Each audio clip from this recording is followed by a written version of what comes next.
Uprising started without me. I was in South Africa, yeah, and you know, I was following it on on TV, and my family was there every day in the streets, and so after a while I just had to join them.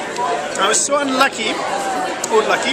I arrived on the day that Tahrir was attacked. I arrived on the 2nd of February, the Wednesday where they attacked first with the camels. That's the famous picture, but they surrounded the square completely with paramilitary thugs and undercover policemen, and they attacked Molotov cocktails, rocks, clubs, and then after a while snipers even came out. I arrived before the square was surrounded, came directly from the airport to the square, and you know, 45 minutes later I found myself in the middle of a battle. So I went to the front lines and started battling, but I was flying for 14 hours before, so whenever I tried to get back to the center of the square, which was safe, and rest, my mom would force me to go back to the front lines. And basically, her argument was that most of the kids on the front lines were from poor background. A lot of them were Islamists. So she wouldn't allow me to just rest, and so it would appear as if the middle class secular kids left the poor urban kids, urban poor classes fight it out, or the Islamists fight it out, and so she actually forced me to remain on the front lines, I think for 12 hours, until she finally allowed me to sleep.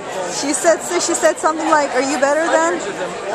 Yes, and I mean at some stage I was saying I was getting too intense and dangerous. That's like when the snipers came out, and everybody was fooling around, and I didn't get injured that day, but I was like, I could die, Mom. And she said, well, you're not better than the ones who died already.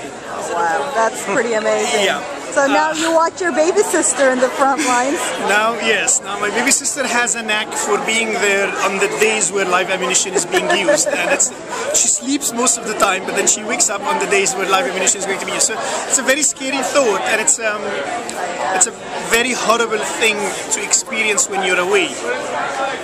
When I'm there, I can be with her or not, or whatever. I don't feel guilty. It's her choice. But when I'm far, I feel that I'm safe and sound and far, and it just crushes me. But I think my mom worries about her more than anyone else. But she... I'm sure she worries about you too. Yeah, I'm sure she does. But the thing is, she had, and I think that's common among her generation, who were like youth and student activists in the 70s. They managed to mount a serious challenge to the state twice, like in 72 and 77. But they had absolutely no understanding or solidarity from their parent generation. And they were being ridiculed as kids who don't know what they're doing, and especially because it started in universities, and back then university was more of a privilege than it is now, and so it was also like, you're privileged, you get this right to have an education, and you're wasting your time protesting and doing this and that.